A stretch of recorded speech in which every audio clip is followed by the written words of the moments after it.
नमस्ते। आज हम बात करने जा रहे हैं रिस्ट ड्रॉप के बारे में, जो कि लकवा के मरीज़ों में देखने को मिलता है। उसमें जो हमारी कलाई होती है वो इस तरह से लटक जाती है, क्योंकि हमारे हाथ की मसल्स जो होती हैं वो वीक हो जाती हैं, जिसके लिए मैं आपको कुछ एक्सरसाइजेस बताने वाली हूँ।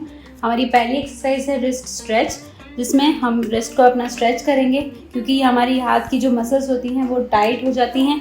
इसमें हम दूसरे हाथ की मदद से अपने रिस्ट को स्ट्रेच करेंगे, जिससे हाथ की मसल्स की फ्लेक्सिबिलिटी बढ़े और थोड़ा सा मसल की स्टिफनेस कम हो, जिसमें हम अपने दूसरे हाथ की मदद से इसको हाथ को ग्रिप करेंगे और अपने कलाई को पीछे की ओर लेके जाएंगे और उसको 20 से 30 सेकंड के लिए होल्ड करेंगे।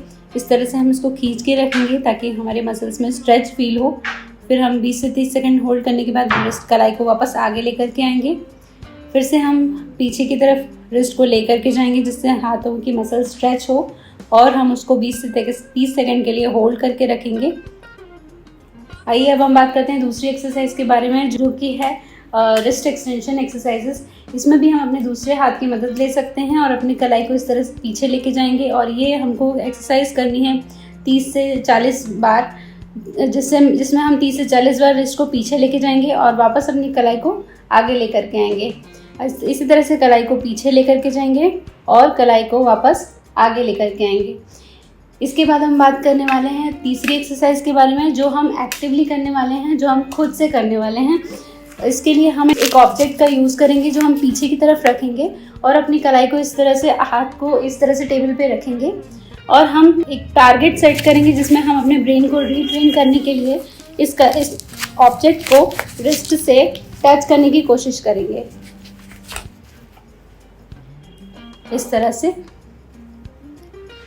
इसी तरह से हम धीरे धीरे इस कलाई को अपनी पीछे लेकर के जाएंगे और आगे लेकर के आएंगे। हम इस टेबल क्लॉथ का यूज़ इसलिए कर रहे हैं ताकि जो टेबल जिस पर हम अपना हाथ रख रहे हैं उससे हमको फ्रिक्शन ना हो।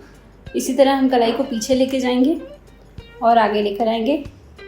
याद रखना है, इसको हम बहुत स्लोली करेंगे और अपनी एल्बो को और अपने शोल्डर को स्टेबल करके रखेंगे, और इसी तरह से कलाई को पीछे ले जाएंगे और वापस आगे लेकर के आएंगे।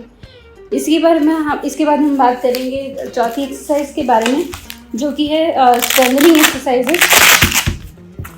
इस तरह से हम कोई भी वेट कप ले सकते हैं, या फिर किसी भी वाटर बॉटल का यूज़ कर सकते हैं, या भी कोई भी ऐसी वेटेड चीज़ हो सकती है जिसको हम हाथ में होल्ड कर सकें। अभी हम इस वेट कप को अपने हाथ पे बांध रहे हैं इस तरह से, और हम कलाई को टेबल की एज पे इस तरह आगे लेकर के आएंगे और कलाई को धीरे धीरे ऊपर उठाने की कोशिश करेंगे, इस तरह से। ये सारी एक्सरसाइजेस हमको बहुत धीरे धीरे करनी है, क्योंकि हमको ये फंक्शन जो है अपने ब्रेन में रीस्टोर करना है, इसी तरह से। इसके बाद हम बात करेंगे नेक्स्ट एक्सरसाइज के बारे में, जो कि है फंक्शनल मूवमेंट, जिसमें हम कोई भी अपनी डेली एक्टिविटी को इन्वॉल्व कर सकते हैं, जैसे ब्रश करना, कॉम्ब करना, या फिर हम किसी ऑब्जेक्ट को लिफ्ट करना। इसके लिए हम कॉम्बिंग या ब्रशिंग का यूज़ करेंगे, जिसमें हम किसी भी ऑब्जेक्ट को, या फिर कंघा अगर अपने हाथ में है तो उसको ऊपर की तरफ उठाना और नीचे की तरफ रखना। ये मूवमेंट हम रिपीट करेंगे, इसी के साथ हम मसल को रीट्रेन करेंगे। इसके बाद हम दोनों हाथों से कलाई को नीचे की तरफ प्रेस करेंगे और ऊपर की तरफ उठाएंगे, इस तरह से प्रेस करेंगे और ऊपर की तरफ उठाएंगे।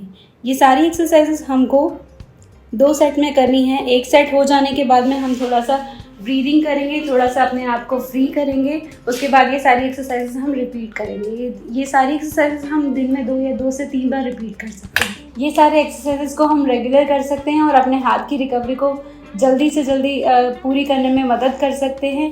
और इसी तरह के वीडियोज़ को देखने के लिए हमारे चैनल को सब्सक्राइब कीजिए। Thank you.